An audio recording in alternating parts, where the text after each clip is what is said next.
peut-être réduire les crises pendant les vacances, pardon, afin que ces vacances soient réussies pour tous.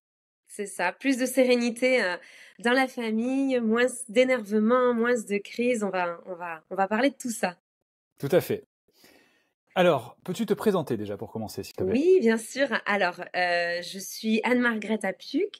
Je suis professeure des écoles depuis plus de 14 ans maintenant. Je me suis vraiment spécialisée dans les émotions, dans l'enseignement des émotions pour les plus petits, pour les enfants depuis l'âge de 3 ans.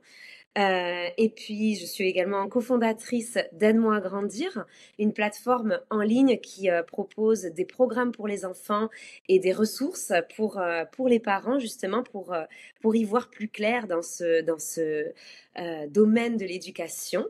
Et puis, je suis aussi coach familial. Je coach des enfants et j'accompagne certains parents, justement, pour y voir plus clair dans le monde des émotions, dans le monde de la confiance en soi. Voilà.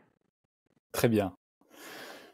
Les vacances, Mhm. il y a un problème avec les vacances à la base ou pas? Parce Ouais. que finalement, les enfants sont encore dans cette année scolaire et vont avoir cette transition vers les vacances.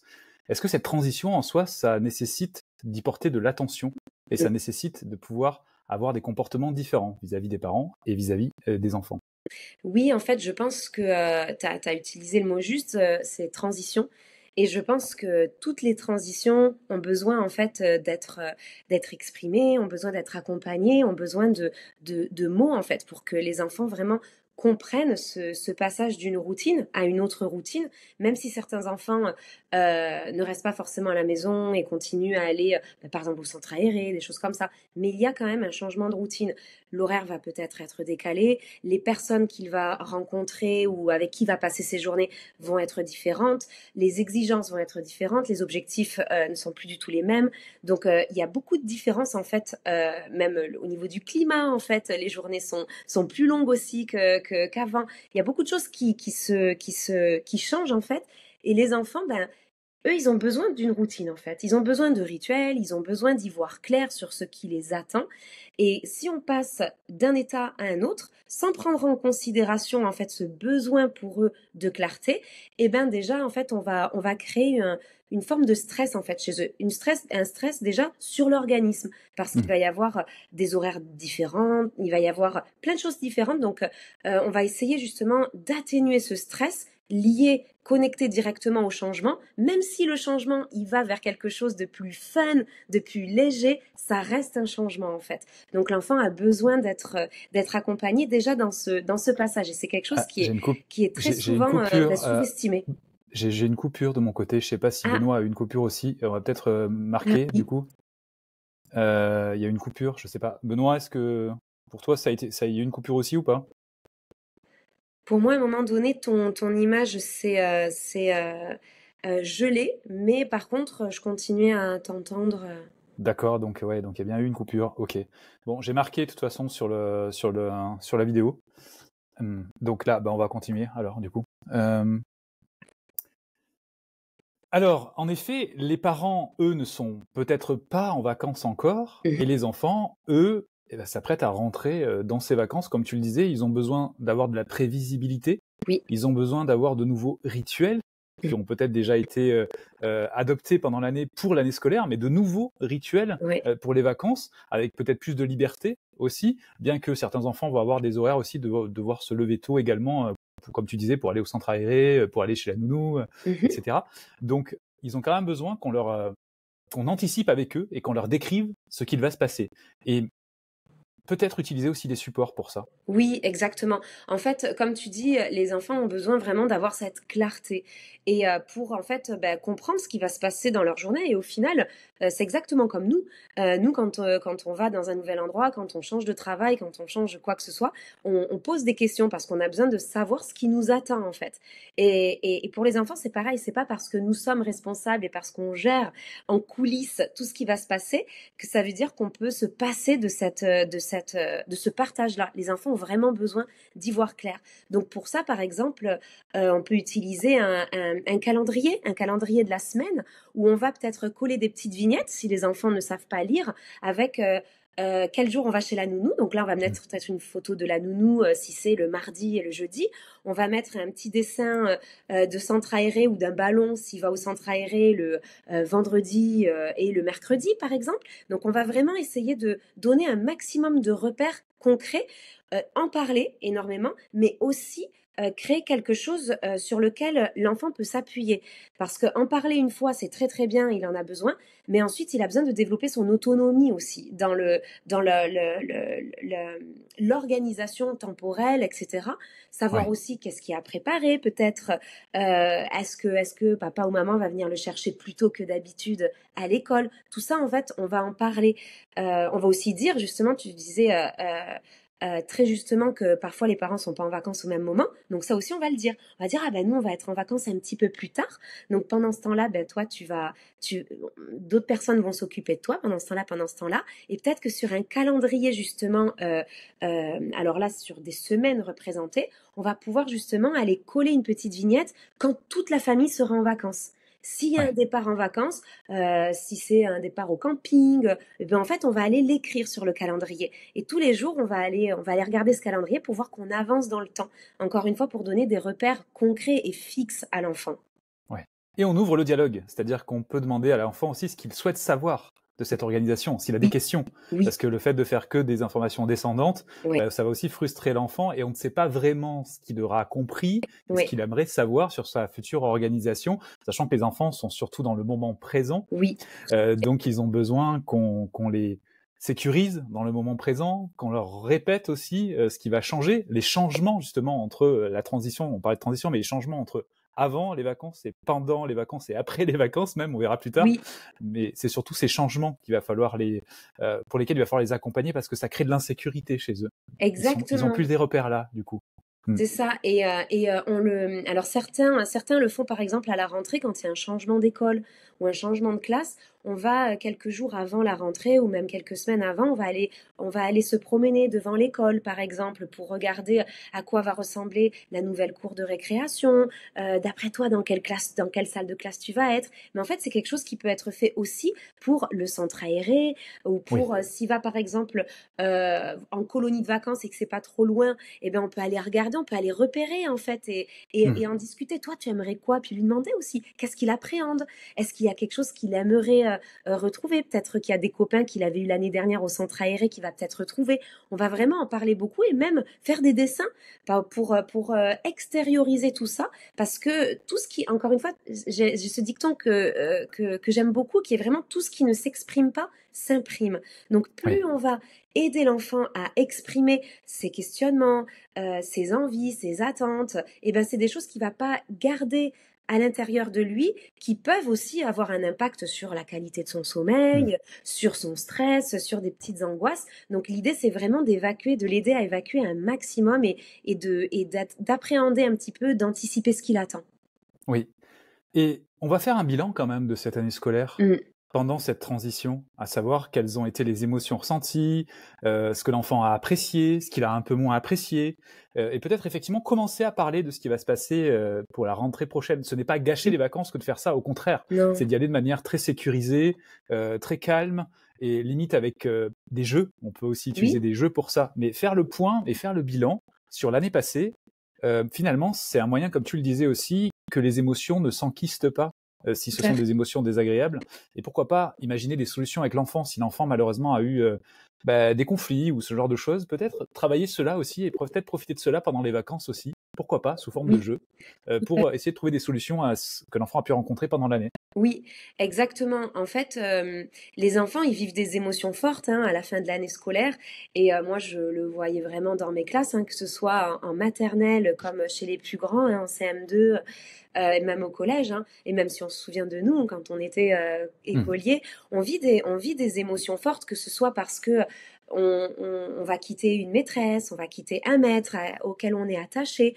on va quitter des copains aussi parce que l'année prochaine, on sait que les classes vont se mélanger de nouveau. Donc du coup, on va perdre ses camarades de classe, ou en tout cas, on ne sait pas parce que certaines écoles disent déjà les effectifs et les répartitions de la rentrée prochaine, mais la plupart des écoles n'en parlent pas avant la rentrée. Donc du coup, il y a une véritable appréhension pour les enfants. C'est énorme ça.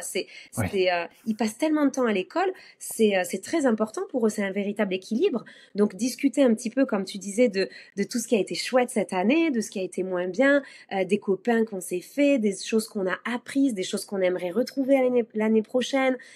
Et commencer à parler un petit peu des émotions qui se passent. Tu as peur de ça, et sans essayer de couper l'émotion, hein, parce que je sais qu'il y a beaucoup de parents qui veulent, dans cet esprit pour rassurer l'enfant, dire, Ouais, ne mais non, t'inquiète pas, ça va c'est aller, rien. etc. Alors que l'idée, c'est juste d'accueillir l'émotion. D'accueillir. Voilà, de l'accueillir et disant, ah bon, t'as peur de quoi, comment tu vois les choses, et encore une fois d'aider à exprimer, à verbaliser, à extérioriser tout ça en fait.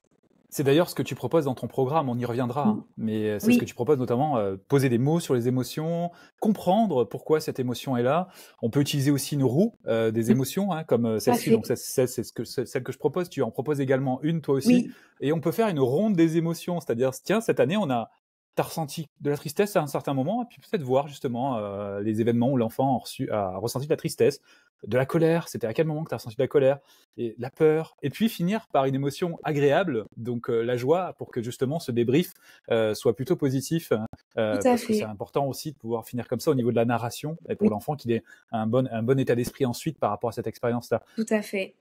Tu veux rajouter quelque chose par rapport à cela, peut-être ? Justement, faire un petit point sur les moments forts de l'année. Parce qu'il y en a des moments forts dans l'année, dans la vie d'une école, que ce soit le spectacle de fin d'année, le spectacle de Noël, s'il y a eu une petite remise de diplôme, parce que je sais que certaines écoles organisent ça, fêter l'anniversaire à l'école, ces petites choses-là, ou une grosse dispute avec un copain, la première fois qu'il est allé dormir chez quelqu'un pour un anniversaire, des petites choses-là, des moments forts, et faire le point en se disant, cette année, ça va être trop chouette. Alors, qu'est-ce qui nous attend l'année prochaine ? Ça va être encore plus chouette aussi, peut-être. Voilà, mais faire un petit bilan, comme tu disais tout à l'heure, sur cette année, Et déposer les émotions, parce que s'il s'agit de cela, c'est aussi valable, et surtout valable pour les parents. Parce que c'est bien d'accueillir les émotions de l'enfant, mais si le parent lui-même a aussi des émotions différentes, il pourra dire, moi, par rapport à cet événement, j'ai plutôt ressenti de la peur pour toi. Alors peut-être que l'enfant va dire, ah non, moi, j'ai ressenti beaucoup de joie. Et c'est vachement intéressant de pouvoir aborder ça, parce que ça fait travailler l'empathie.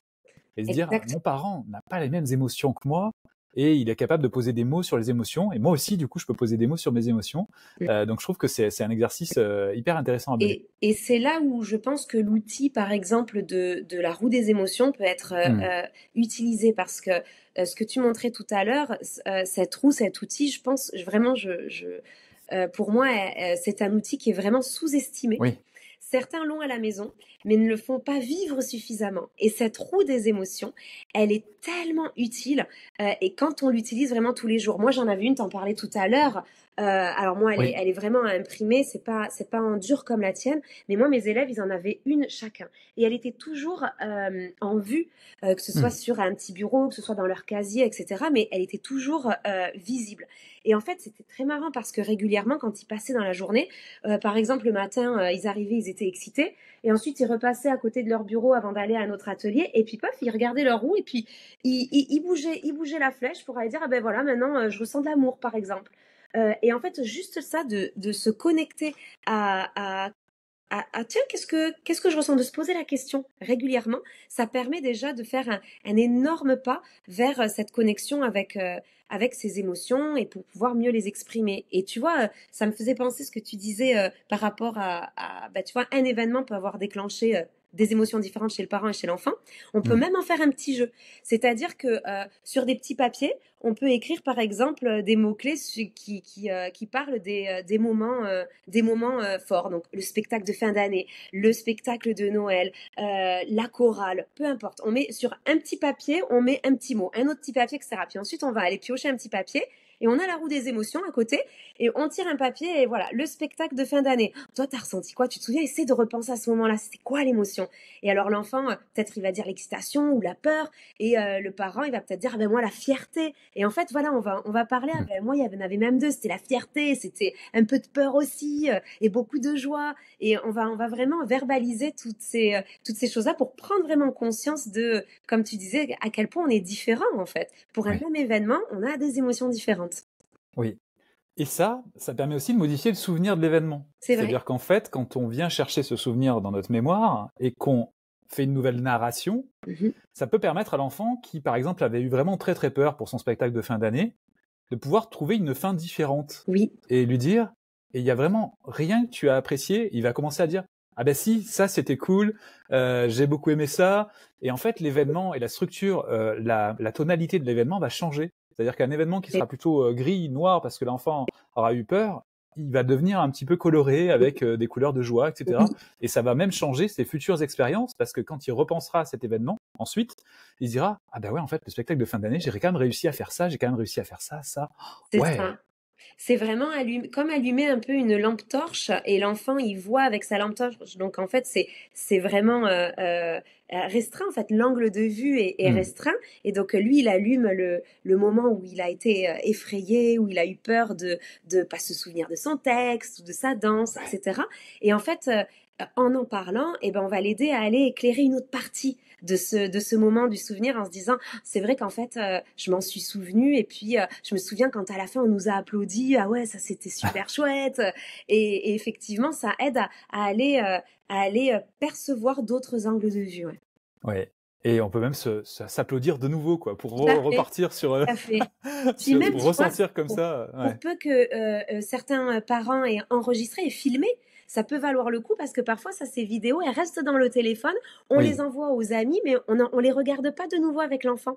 Alors que ça peut être super chouette de le regarder sur la télé, de projeter sur la télé et de voir, regarde là le spectacle, mais alors vu de mon angle de vue, en fait, vu du public, tu vas voir comme tu as réussi à faire des choses super chouettes et puis on va s'applaudir, etc. Ça, encore une fois, ça marque cette transition. Par rapport à justement à la projection vidéo, j'ai quand même un conseil pour les parents. Travailler sur le consentement, c'est-à-dire proposer à l'enfant de faire ce visionnage parce que parfois, il y a vraiment un blocage par rapport à l'image externe et il peut y avoir des causes diverses en fait. Donc s'il n'est pas d'accord pour se voir, bah, c'est OK. Il pourra le demander peut-être plus tard. Mais vraiment travailler sur ce consentement et pas imposer ceci. Pareil pour le partage des vidéos avec la famille. Exactement. C'est la même chose et surtout évitons les partages en ligne. Exactement. Sur tout ce qui est réseaux sociaux, etc. Faire vraiment attention. Mais tu as tout à fait raison. Le fait de montrer même quand il y a la tati qui arrive à la maison, ah ben je vais vous montrer le spectacle. Mais en fait, demander en amont parce que c'est son moment à lui, c'est son image. Et selon comment il a vécu, selon aussi ce qu'il a envie de partager ou pas, et ben il a son mot à dire en fait. C'est ça. Et ça sécurise aussi, c'est-à-dire le lien est sécurisé, il y a du respect, et l'enfant se sent effectivement considéré par rapport à ça. Donc le consentement est important là-dessus. Alors on l'a dit, donc le fait de pouvoir aborder les émotions, ça a de multiples bienfaits. Déjà, en corriger ce souvenir, pouvoir justement parler de ce qui a été fait pendant l'année, poser des émotions dessus, changer même du coup la tonalité des émotions par rapport à ça. Je voudrais ajouter une chose et qui pourrait être utilisée ensuite dans les activités pendant les vacances, c'est la notion de gratitude. Tu vois, on parlait alors à quel moment tu as ressenti de la joie, etc. Mais ça peut aller plus loin. Et la gratitude, c'est carrément même un exercice de psychologie positive qui va consister à se dire pourquoi suis-je reconnaissant pendant cette année, pour qui même, c'est-à-dire à qui j'ai envie de dire merci pendant cette année. Et en fait, ça permet même de développer l'optimisme, ce genre de démarche. Tout à fait. Et même l'estime de soi, la confiance en soi, parce qu'en fait, on va se focaliser sur ce qui nous a rempli de joie, rempli d'amour, sur ce qu'on a été capable de faire aussi, sur ce qui nous semblait difficile, mais là où on s'est surpassé. Et tout ça, en fait, moi, je les appelais avec mes élèves les moments, des petits trésors. Et alors, justement, tu vois, alors ça, c'est quelque chose que je faisais avec mes élèves. On fabriquait une petite boîte à trésors Voilà. Et en fait, régulièrement, on allait mettre des petits mots dedans ou des petits dessins ou tout simplement, on ouvre la boîte à trésors et on en parle en se disant, ah, ça, c'est le moment des trésors. Quels ont été les trésors de la journée? Et ça va être, voilà, tous ces moments qui nous ont remplis de joie, qui nous ont remplis d'excitation, d'amour ou de fierté. Et alors, Oui. on n'est pas obligé d'écrire, ça peut être juste, allez, c'est le moment, on ouvre la boîte, on en parle et ensuite on referme la boîte. Les petits trésors sont bien au chaud maintenant. Et je pense que c'est vraiment un exercice d'hygiène mentale. Oui.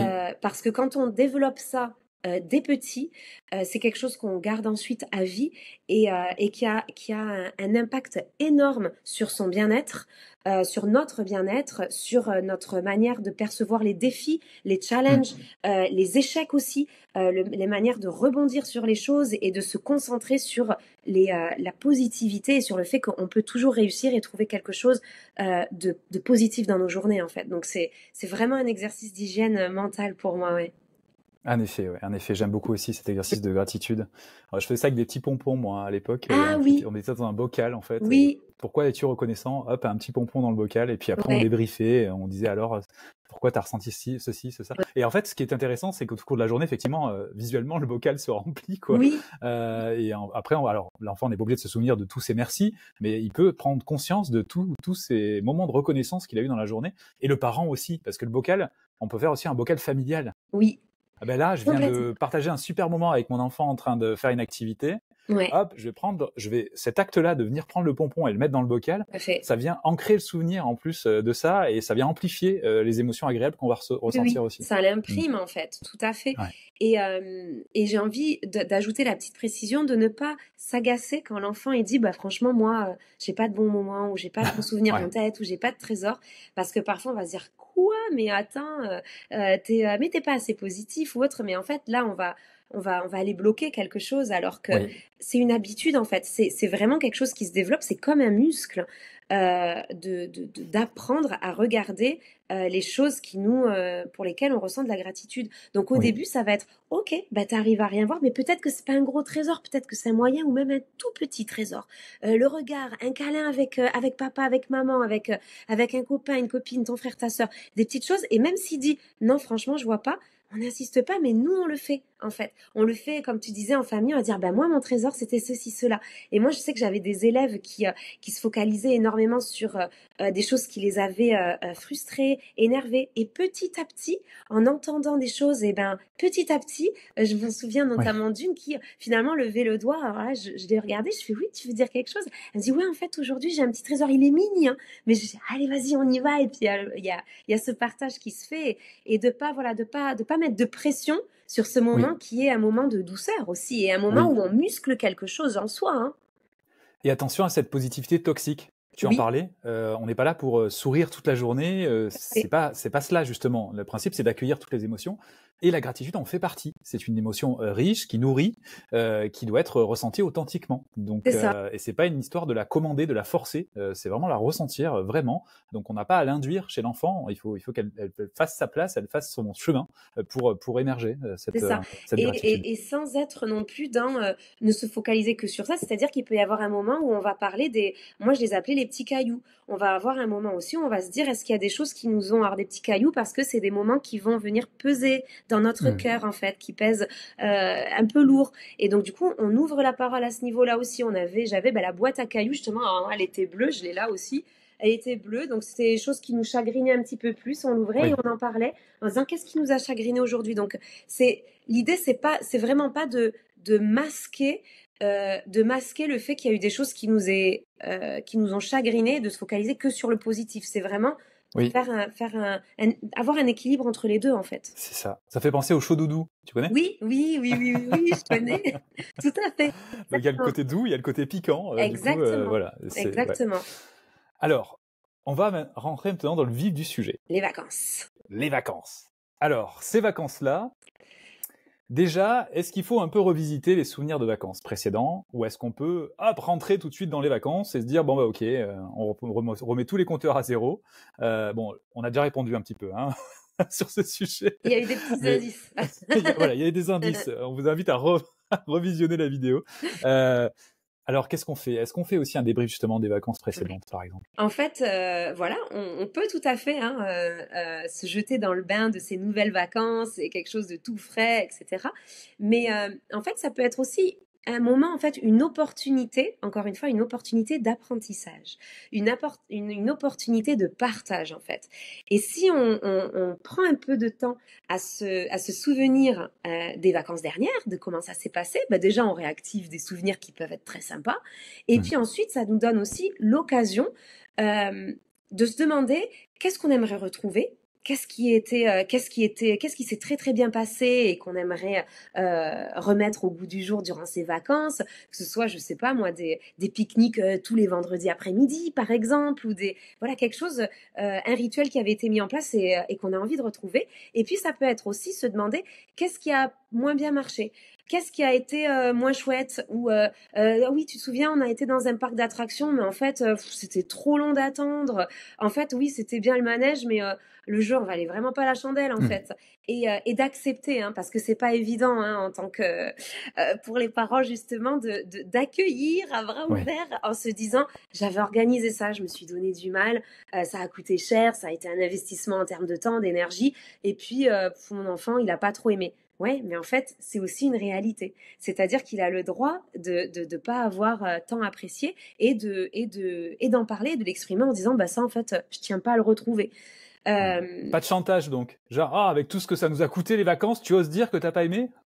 Surtout pas. Et là aussi, j'ai envie de dire, euh, pensons à nous. C'est-à-dire que si à un moment donné, quelqu'un nous fait une surprise ou nous emmène en week-end et bah, je sais pas moi par exemple, je suis pas du tout casino, Las Vegas, des choses comme ça. Bon ben si pour mon anniversaire par exemple, on me prépare une surprise et on m'emmène 5 jours à Las Vegas à Mmh. aller faire du poker, des machines à sous, etc.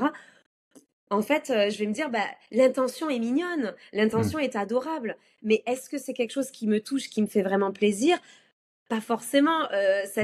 cet argent aurait pu être investi différemment, quelque chose, faire du canoë-kayak par exemple, ça m'aurait vraiment plu.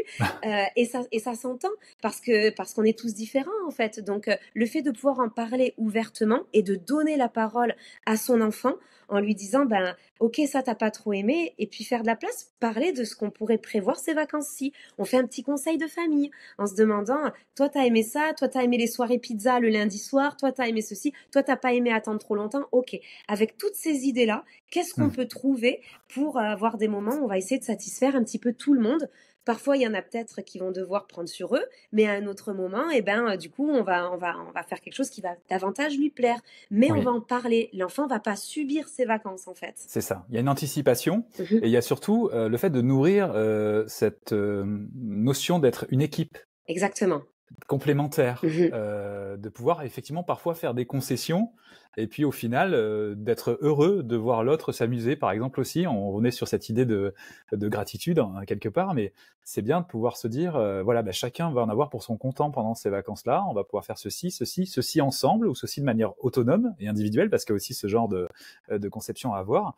Mais dans tous les cas, on en a parlé avant. Et ça veut dire que s'il y a des situations conflictuelles qui se présentent, on les aura peut-être même abordées pendant cette discussion en disant alors si ta sœur elle va faire du canoë et que toi bah du coup tu peux pas en faire parce que tu es trop jeune pour ça, tu vas ressentir quoi et qu'est-ce qu'on pourrait faire à la place? Bref, anticiper Exactement. les situations. Exactement. Et parler vraiment en fait, donner la parole parce que parfois on essaye, nous, d'anticiper en tant qu'adultes, Mm. mais quand on donne la parole aux enfants, en fait, ils trouvent des idées incroyables. Et même eux, ils vont dire, ben, en fait, je vais peut-être attendre, mais si en fait, je peux avoir de quoi fabriquer une petite cabane avec des bouts de bois, etc. En fait, eux, ils peuvent avoir plein d'idées. Ou, bah, tiens, on va prendre un sac avec des petites activités dedans. Ils peuvent Ouais. avoir plein d'idées. Mais quand ils sont acteurs de ça et moteurs de ces moments-là, et bien en fait, la frustration est vécue complètement différemment parce qu'encore une fois, ils ne subissent pas, ils gagnent en fait leur besoin en fait d'autonomie Mm. et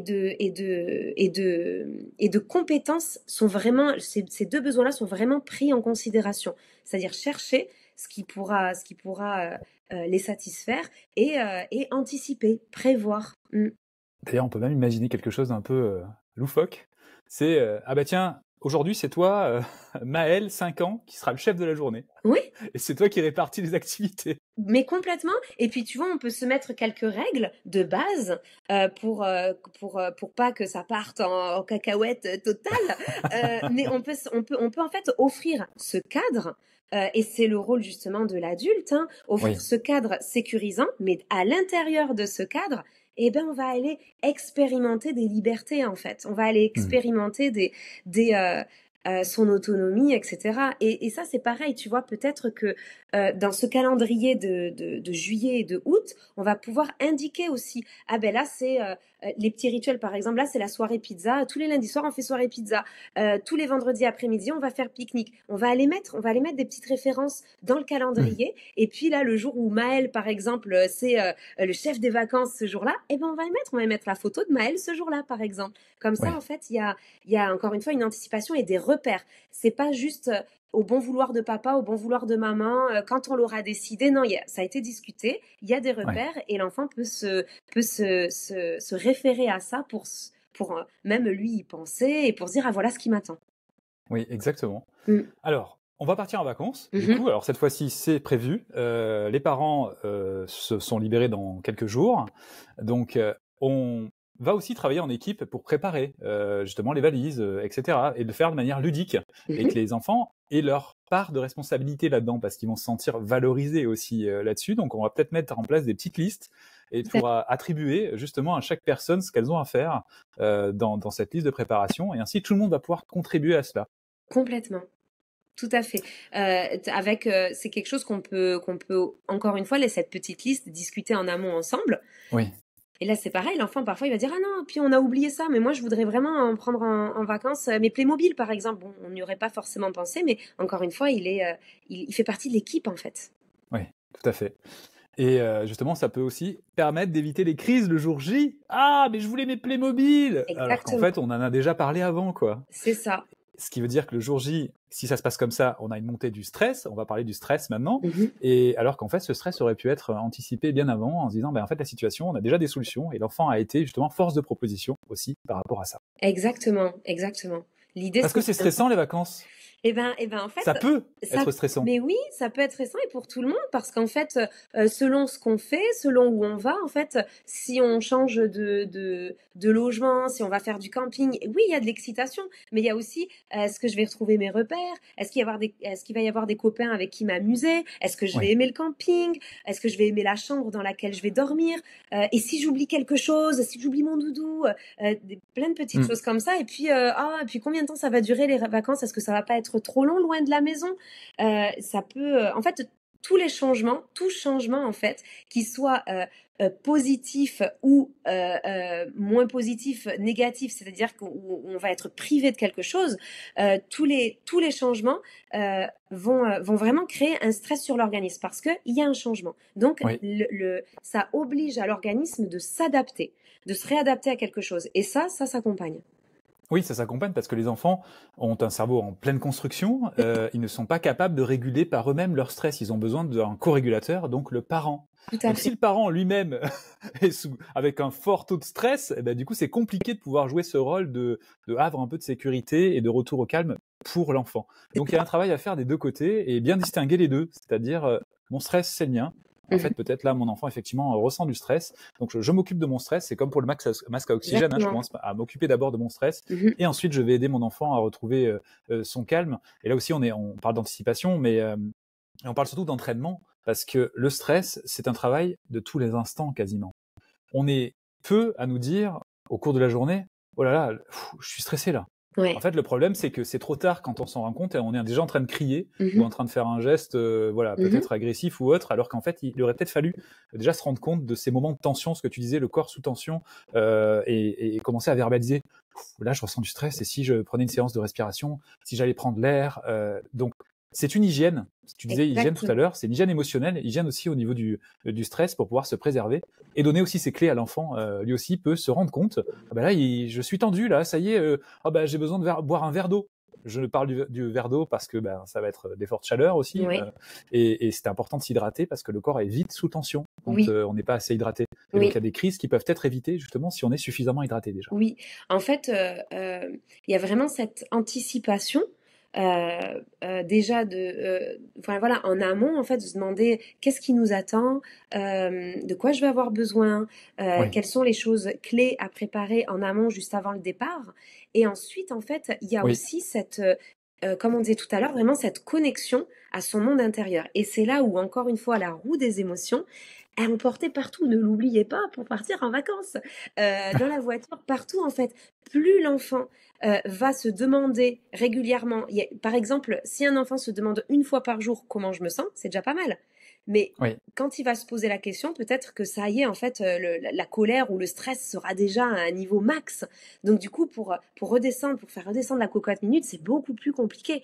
Alors que oui, si régulièrement, il y a des petits check-up comme ça, on se demande je sais pas, 6, 7, 10 fois dans la journée. Comment je me sens maintenant? Et comment je me sens maintenant? Mais vraiment sous forme de jeu, c'est quelque chose qu'on peut se poser ensemble, en fait, comme question dans la voiture ou autre. oui, Comment tu te sens maintenant? Et ben en fait, ça permet de dire, là, la frustration, elle est en train de se réveiller à l'intérieur de moi. Ah oui, elle est à combien? Elle a quelle couleur? Elle est où dans ton corps, en fait? Pour verbaliser un maximum, est-ce que tu sais ce qui l'a déclenché? Et pour essayer justement de répondre hmm, à ce début de stress pour l'apaiser plutôt qu'attendre que ça monte, ça monte, ça monte et puis pouf, c'est l'explosion.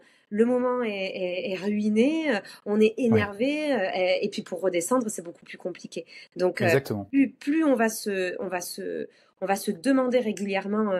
C'est pas du luxe en fait, c'est vraiment pas du luxe et vraiment je pense que on sous-estime énormément le pouvoir de cette chose si simple. Oui, et surtout, on n'est pas formé. Exactement. C'est-à-dire qu'en fait, on ne sait pas, on n'a pas les outils de régulation. Oui, On a besoin de les acquérir. Alors, il y en a un qui est tout simple, hein. Tu l'as sur toi, je l'ai sur moi, c'est gratuit. Ça s'appelle la respiration. c'est ça. Mais même ça, on n'y pense pas Non. forcément en se disant, oh là, allez hop, je vais m'ancrer en respirant pendant peut-être 1 minute. Oui. Et puis on se rend compte effectivement qu'on arrive à équilibrer comme ça justement tout notre corps, nos pensées aussi perdent en chaos, Oui. redeviennent un calme comme Oui. un lac en fait. Euh, et donc c'est vrai que, alors je sais pas si tu connais la cohérence cardiaque, Oui, bien sûr. c'est bien sûr c'est un rythme de respiration qui permet de retrouver l'équilibre et qui doit être fait aussi par anticipation, c'est-à-dire qu'on peut se prévoir comme ça 3 rendez-vous dans la journée, le matin, le midi et le soir. Et lorsqu'on sent vraiment une crise, on peut aussi en redéclencher une pendant 5 minutes. On va respirer à raison de 6 respirations par minute. Mhm. Et donc, on va retrouver notre calme par rapport à ça. Et c'est très Exactement. efficace. Et je crois que c'est même scientifiquement prouvé, il me Ah oui, semble, hein. oui, non, mais c'est merveilleux, hein. C'est Oui. quelque chose et comme tu disais tout à l'heure, c'est vraiment quelque chose qui se travaille en amont. Mm. C'est-à-dire qu'il y a cet exemple en fait, par exemple quand on est dans l'avion, c'est pas lorsqu'on est en pleine turbulence que les hôtesses de l'air vont nous montrer comment se servir d'un gilet de Ah bah. sauvetage, tu vois? Parce qu'alors à ce Bah, moi, je prends moment-là, pas cet avion si c'est le cas, hein. Je t'avertis. tu vois? Parce qu'on est absolument plus en écoute, on est Ouais. paniqué, on est en stress, on est incapable d'entendre quoi que ce soit. Donc c'est avant, en fait, c'est en prévision et c'est avant Oui. qu'on nous montre. Alors, ce sera situé à cet endroit-là. Regardez vous-même. On est, voilà, il faudra tirer à cet endroit-là, etc. Sur cette cordelette, etc. C'est à ce moment-là qu'on apprend, en fait. Quand on est calme, Oui. quand tout va bien. Et plus on le fait, parce que si on l'entend une fois ou deux fois, il y a de grandes chances pour que quand le moment, l'instant T arrivera, et ben en fait on soit là paniqué et on regarde les autres pour s'inspirer parce qu'en fait on sait plus, on est alors que plus on y est exposé, quelqu'un qui a pris l'avion régulièrement et qui à chaque fois se demande ah oui alors attends oui c'est ça à faire c'est ça qu'il y aura à faire etc. Et ben il est plus équipé pour justement mieux réagir lorsque quand si le moment doit arriver. Et ben pour la respiration et pour toutes les techniques de régulation émotionnelle c'est exactement la même chose. C'est au moment où tout va bien qu'il faut s'entraîner et s'entraîner pas une seule fois, s'entraîner Mm. régulièrement en fait. Je prends souvent l'exemple de, par exemple, le tennis.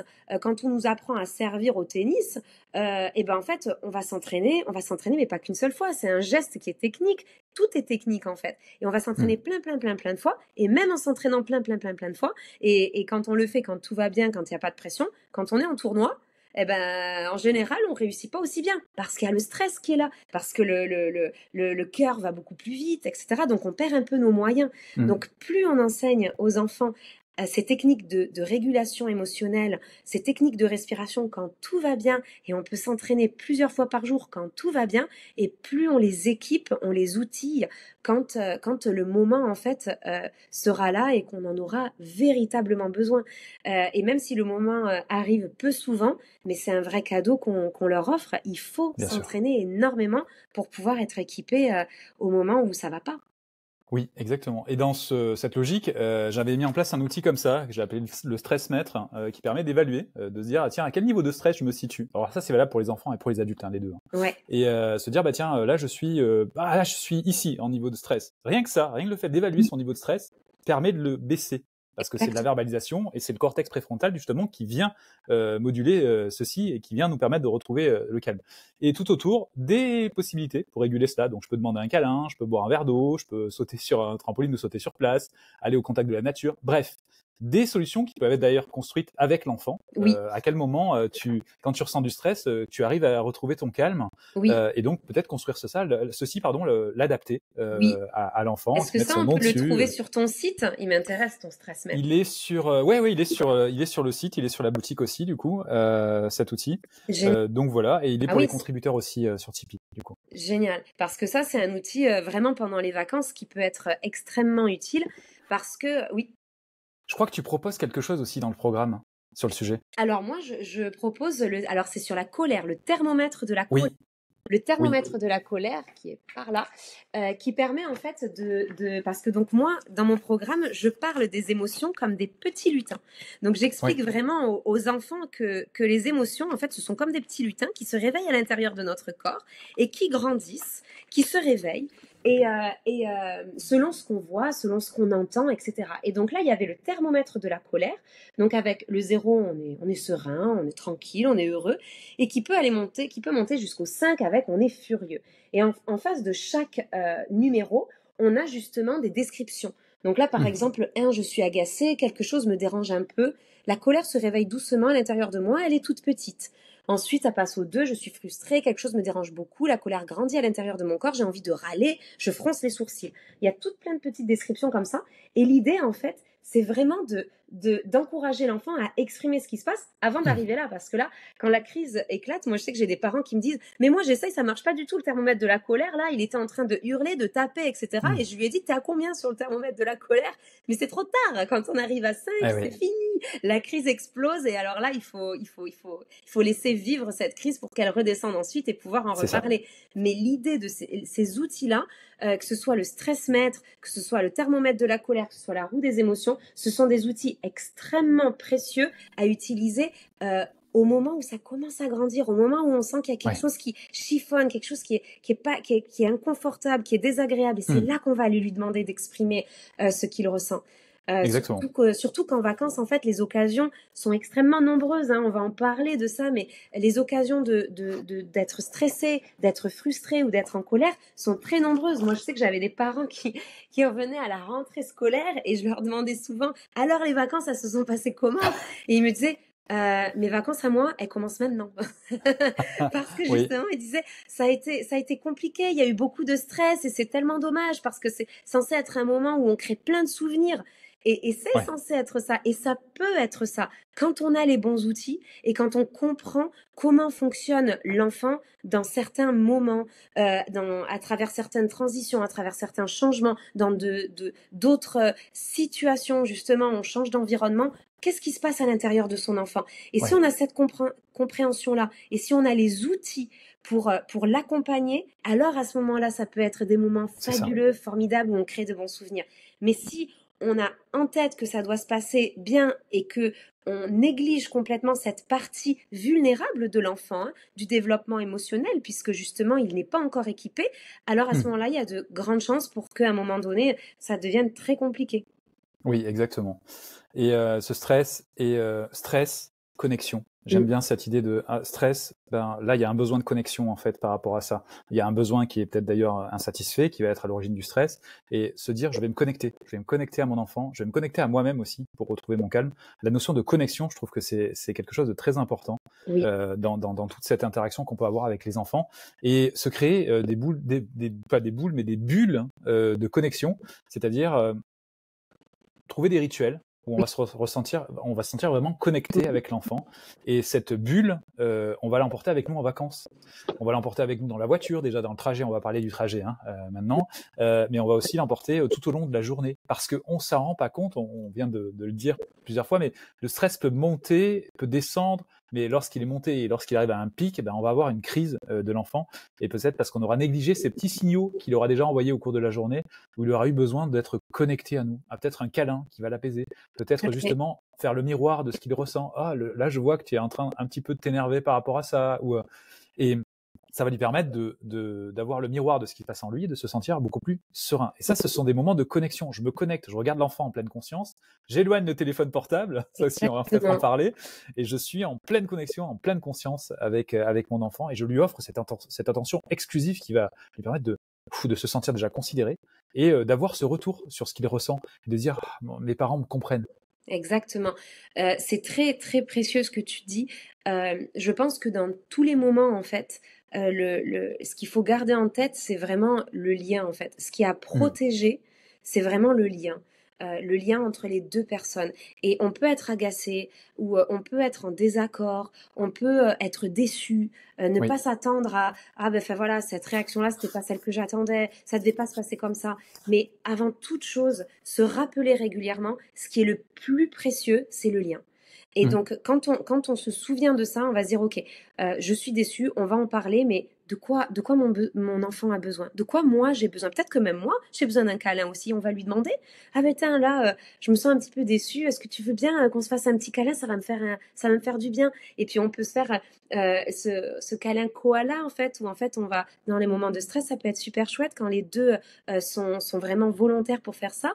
On va aller se serrer les deux l'un contre l'autre et puis on va respirer en synchronicité en fait pour vraiment calquer le rythme cardiaque l'un à l'autre et retrouver s'apaiser. C'est un exercice c'est extrêmement apaisant et dont l'enfant peut avoir besoin et le parent aussi en fait. Oui. Et pouvoir le verbaliser, l'exprimer, demander l'autorisation de si on peut avoir un petit moment comme ça de bulle justement. Vraiment garder en tête quand l'enfant s'agace dans une file d'attente ou autre, plutôt que se dire ah ça m'énerve, il m'énerve, etc. Se dire la connexion. Là, le lien, il a besoin de quoi, là? C'est ça. Alors, parlons du trajet, parce que ça peut être une épreuve. Oui. D'ailleurs, alors certains en gardent un très bon souvenir, parce que, alors on va peut-être en parler aussi, mais préparer ce trajet avec de la musique, ça peut être sympa, une playlist musicale qui va être apaisante. Donc ça va aussi se dire, tiens, quand je vais dans la voiture dans un trajet et que j'écoute cette musique, automatiquement, c'est parce que ça va bien se passer. On est tous connectés justement au niveau de la famille, etc. Donc ça peut être intéressant d'avoir aussi ces repères, on parlait de repères, mais des repères musicaux dans la voiture. C'est ensemble, ces playlists. Si on peut, on passe un petit peu de temps selon voilà, ce qu'on a comme outil, que ce soit, voilà, pour créer des playlists. Et on peut se demander ça, tu la voudrais dans la voiture et celle-là, tu la voudrais dans la voiture. Des choses où en fait, on peut décider ensemble de est-ce qu'on fait une playlist, la playlist de la joie, est-ce qu'on fait la playlist du calme, est-ce qu'on fait la playlist, ça peut être des histoires, et on se crée des choses comme ça qu'on peut faire ensemble pour rendre le trajet plus agréable, Oui, parce que le trajet est quand même une épreuve pour l'enfant, ils ont besoin de bouger. Donc le fait d'être comme ça, immobile pendant 2 heures, donc on va faire des pauses évidemment, mais c'est quand même contraignant pour l'enfant. En termes de stress, c'est quand même contraignant. Donc il faut trouver le moyen de pouvoir satisfaire ce besoin de bouger, et on peut le faire avec des activités dans la voiture, bien sûr sans que ce soit dangereux, on est bien d'accord, mais on peut danser sur place, on peut chanter, on peut imaginer des jeux aussi. Est-ce qu'on va trouver quelque chose de bleu? Et donc les enfants vont commencer à observer comme ça quelque chose de bleu. Tout à fait. Bref, qu'est-ce que j'ai en tête, voilà. Et justement, tu vois, j'avais là, c'est quelque chose que j'ai trouvé en ligne, mais qu'on peut imprimer. On peut avoir des petits lutins. Alors j'appelle ça pas des petits lutins, pardon, des petits porte-vue. Alors j'en ai pas là ici, mais avec des feuilles en plastique dans lesquelles on glisse plein de choses, que ce soit des petits labyrinthes, des petits coloriages. Et il y a ça, par exemple, tu parlais de est-ce qu'il y a quelque chose de bleu? Ça peut être voilà sur l'autoroute. Si on prend l'autoroute, on a plein de petites choses comme ça et on peut aller cocher. Est-ce qu'on voit une voiture bleue? Est-ce qu'on voit une voilà, tu l'as ici. Parfait. En fait, voilà, j'en ai créé aussi parce que j'ai créé un livret d'activités justement pour les trajets. Génial. Et à l'intérieur, il y a un chercher-trouve géant, si tu veux. Donc on va et en plus ça peut aussi permettre de pouvoir sensibiliser à la sécurité routière.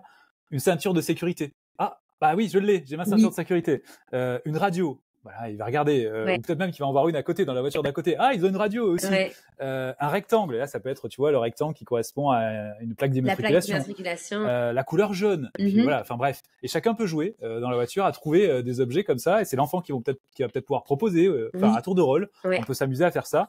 Et justement, bah, je proposais aussi une version vierge à ouais. préparer avec l'enfant. Donc Mhm, ça peut être le type d'activité. Bah tiens, qu'est-ce qu'on va voir? Et ça peut être des choses complètement loufoques, genre un dragon. ouais. Et là, d'un coup, Ça peut être dans les nuages. l'enfant va lever les yeux et va dire «Ah, le nuage, il a une forme de dragon!» Oui, Et tout à hop, fait. on Ouais, passe sur le niveau de l'imagination ouais. et c'est cool, en fait, c'est amusant, Oui, quoi. exactement. Et d'ailleurs, bah, c'est une des activités aussi que je proposais, tu vois, la forme dans les Ah, nuages. génial. Retrouver des formes dans les nuages. Ouais. Donc voilà, c'est des jeux qui peuvent égayer, qui peuvent justement alimenter ce lien, cette connexion avec les enfants Oui, et et puis amuser les adultes faire et passer les le temps enfants. et développer aussi des compétences. Tout Parce à qu'on fait. pense souvent à oui, bah, c'est à l'école qu'il apprend toutes ces choses académiques, mais pas Oui, du tout. C'est pas qu'à l'école. Et à travers ça, ça développe son sens de l'observation, ça développe oui, son sens de, bah, enfin voilà, ça peut l'aider à travailler les lettres quand il faut repérer de parking, etc. Ça, c'est on ça. travaille plein de choses. Combien de voitures bleues on voit? Ah ben, on va travailler les nombres, etc. Donc tous ces petits jeux, en fait, c'est non seulement ça rend le voyage plus agréable, mais en plus, ça l'aide à construire vraiment sa Oui. pensée et construire plein de compétences.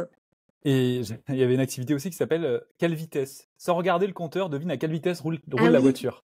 Et du coup, ça va permettre à l'enfant d'essayer de deviner, tu sais, en essayant de se repérer un peu, oui, et peut-être même à se rappeler, ah bah tiens, on est passé devant un panneau où la vitesse c'était genre, bon, s'il connaît les nombres, ça va être oui, 90 ou ça va être. oui, Et il peut estimer comme ça, et il peut justement apprendre à estimer comme tout ça à le mouvement fait. dans l'espace ou tu vois, Oui, voilà quoi. exactement.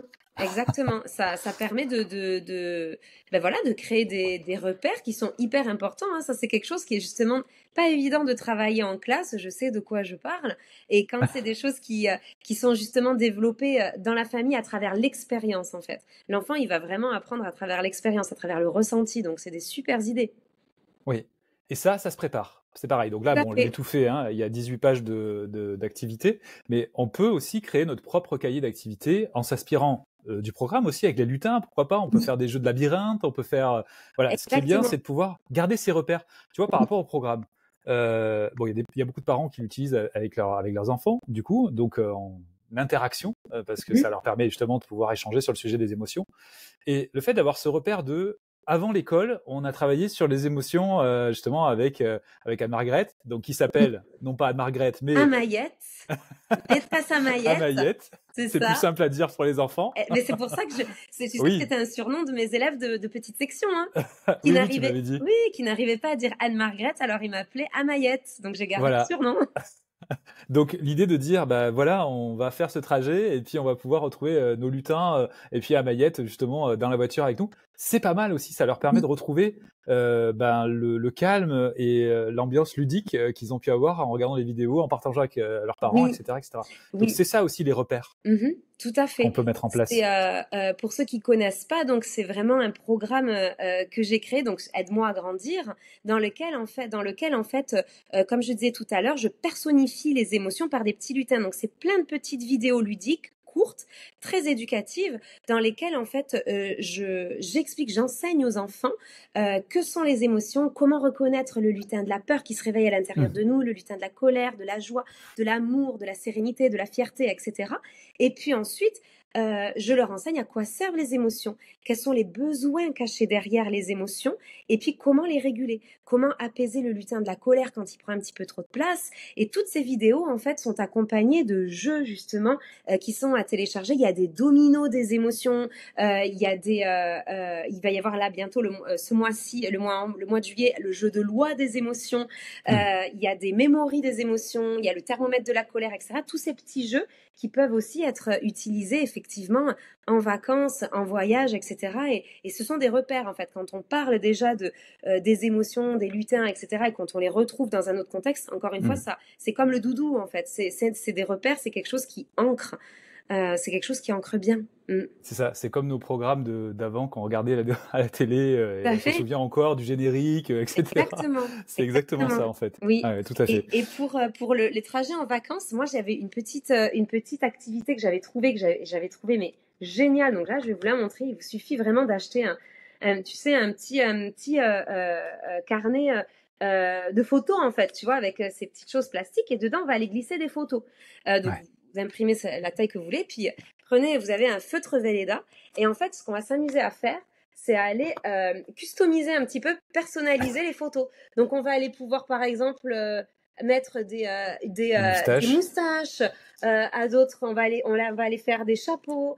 Sur un autre par exemple on peut aller voilà, faire un chapeau, on peut faire une casquette, et puis on va aller faire un, un, quelque chose, Un bandeau un bandeau de de pirate. pirate, on va aller mettre des moustaches, et puis après, si on a un mouchoir ou une petite éponge, comme ceci, Ouais. et on refait. Et alors, en fait, ça, les enfants, ils peuvent y passer, mais une éternité dessus, Ouais. parce que ça développe la créativité à fond, et c'est ludique, et puis on peut effacer. Donc, en fait, c'est crise de fou rire non-stop, en fait. Donc, Ouais. on remplit le petit carnet de photos, de plein de photos de famille, en fait, et puis on s'amuse. Ça, c'est une activité qui peut bien les occuper dans la voiture aussi, ou dans le Oui. train s'ils prennent le train. Mhm. Il existe même des feutres qui sont prévus pour les vitres, Ah oui, justement, tout qui à s'effacent fait. très vite, très bien Oui, aussi, oui, qui peuvent aussi être intéressants. On peut faire une œuvre d'art complètement. Alors, justement, c'est bien parce que ça permet aussi de créer un cadre. Oui, Dire, voilà, tu as le droit de le faire sur telle surface. En oui, revanche, bah, les murs de la chambre, bon. non, on va éviter. Le plafond de Donc, la on va voiture, non éviter. plus. C'est ça. C'est ça. C'est Oui, ça. ouais. Alors, on va pas tarder à conclure, mais je voudrais quand même qu'on puisse faire une sorte de synthèse et aussi rajouter quelques informations supplémentaires.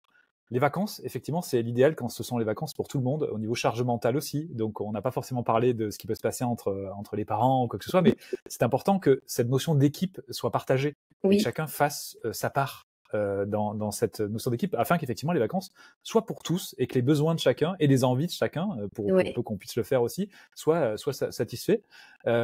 Et évitons de surcharger au niveau des activités. Mm. Parce que ce qu'on disait sur l'emploi du temps et sur le fait, voilà, on va faire ça, ça, ça, laissons des plages libres, Peut-être. justement, ou des libertés de se dire, bah, là, on pourra déplacer cette activité ou quoi que ce soit. Mm. L'idée, c'est de ne pas se surcharger. Alors oui, effectivement, les vacances peuvent être chères, etc. On se dit, on veut en profiter, en profiter, en profiter. Mais en fait, parfois, c'est malheureusement l'inverse qui se passe, c'est-à-dire que c'est tellement contraignant, on est tellement épuisé que oui, effectivement, on a vécu des expériences, mais c'est pas forcément des expériences positives pour tous, en fait. C'est ça. Et il faut vraiment avoir en tête que, on l'a dit à un moment, on l'a évoqué, que les sources de stress sont vraiment nombreuses pendant les vacances. Donc, il peut y avoir, comme tu disais, ce concept d'hyperstimulation. Hein. L'hyperstimulation où en fait on va aller au parc d'attractions, et puis ensuite on va à la piscine quand on est de retour au camping, et puis on va se coucher tard. Donc cette hyperstimulation en fait peut être vraiment vraiment néfaste pour l'enfant, pour sa gestion du stress, pour l'accumulation de frustration aussi.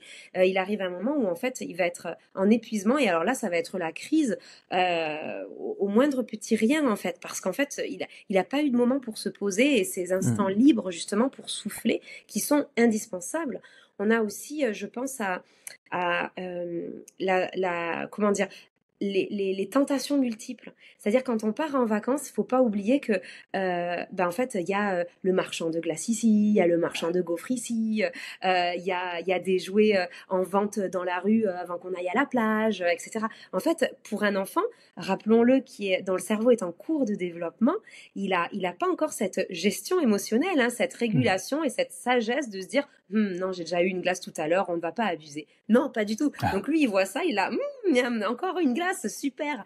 Et en fait, cette surexposition aux tentations, il faut pas oublier que ça va causer de l'envie, du désir chez l'enfant d'avoir accès à tout ça.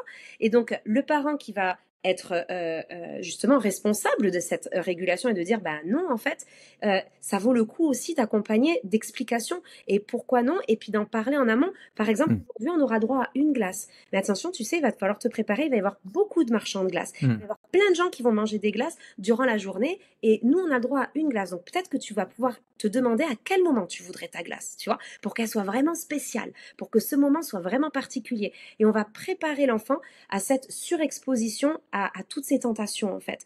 Ouais. Parce que c'est pas facile pour l'enfant et puis ensuite quand on dit non, eh ben il va surréagir et on va dire mais c'est pas possible, je t'ai déjà donné une glace ce matin, Ouais. tu devrais être reconnaissant, il y a des enfants qui ont pas ça. Et en fait là ce qu'on va créer c'est de la culpabilité qui va abîmer le lien parce que l'enfant il va Ouais. sentir qu'il a pas le droit d'exprimer sa frustration en fait et qui va abîmer le lien et qui va justement participer à créer encore plus de stress pendant les vacances. Donc ne pas Mmh. oublier cet aspect-là. Et puis comme tu disais tout à l'heure, tu vois, il fait chaud, donc la chaleur c'est à gérer aussi, c'est pas évident. On a souvent soif, on a toutes Mmh. ces choses-là en fait qui contribuent en fait à dérégler un petit peu l'organisme et qui peuvent être source de stress. Et oui, à dysréguler, hein, d'où l'intérêt pour nous de réguler nos propres émotions, notre propre stress et de pouvoir aider les enfants Oui, à aussi réguler cela, à être attentifs aux signaux. Est-ce qu'ils ont assez bu? Est-ce qu'ils ont assez mangé? oui, Parce oui, que eux-mêmes n'ont pas cette notion en fait. Ils ont vraiment exactement. besoin de nous. Donc Oui, bien souvent, ils vont nous le demander en nous envoyant des signaux d'attachement. Justement, ça va être la crise. ça, Donc essayons d'anticiper cela c'est ça. et dire à l'enfant, voilà, ben, est-ce que tu as soif régulièrement ou est-ce que Oui, tu as besoin de ceci? oui, Et l'enfant va répondre oui, non. Bref, mais c'est pour ça que ces moments de retour au calme aussi sont importants parce que oui, ça permet de faire retomber la pression, la tension, complètement. l'excitation, Oui, pour que l'enfant prenne conscience des signaux aussi qu'il a à oui. l'intérieur en se disant ouais là j'ai soif, là j'ai faim, là j'ai envie de me reposer en fait. Tout à fait. Et Mm. pour le parent aussi, si on part à plusieurs adultes ou avec les deux parents, de se prévoir aussi d'écouter ses propres besoins en fait. Oui, Et donc dans la journée par exemple ou tous les 2 jours, de se prévoir si on en a besoin du temps personnel. C'est-à-dire bon ben là en fait j'ai envie de souffler parce que c'est intense d'être en vacances avec ses enfants et d'avoir oui, toutes ces stimulations. Et donc de voir avec son équipier ou son équipière ou si on part à plusieurs mamans ou plusieurs papas, de voir est-ce que là on peut s'organiser pour qu'on ait chacun aussi des petits instants de bulle où en fait on mm. va aller marcher, on va aller se poser, faire peut-être une petite méditation, aller se baigner où on est tout seul en fait et on n'a pas cette stimulation aussi, on pense à Oui, nous en fait. Donc ça aussi c'est important pour mieux réguler nos propres émotions. tout à fait. Et finalement, c'est une bonne conclusion, Mm. c'est-à-dire soyons à l'écoute de ce que nous ressentons, Tout à soyons à l'écoute de nos besoins aussi, et le fait de le faire pour nous et d'avoir ce masque à oxygène pour nous va aider aussi les enfants à mieux vivre ces vacances. Donc voilà.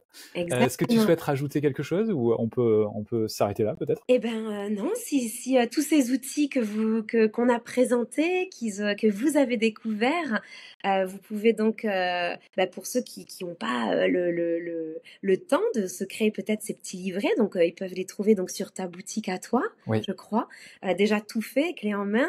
Et puis, pour ceux qui ont envie d'expérimenter justement le programme, des émotions avec tous ces outils et tout cet apprentissage autour des émotions, ben, vous pouvez me retrouver sur, le site d'Aide-moi à grandir et puis ils peuvent surtout bénéficier aussi de quelque chose d'une remise spéciale grâce à toi avec la oui. promo Papa Positive.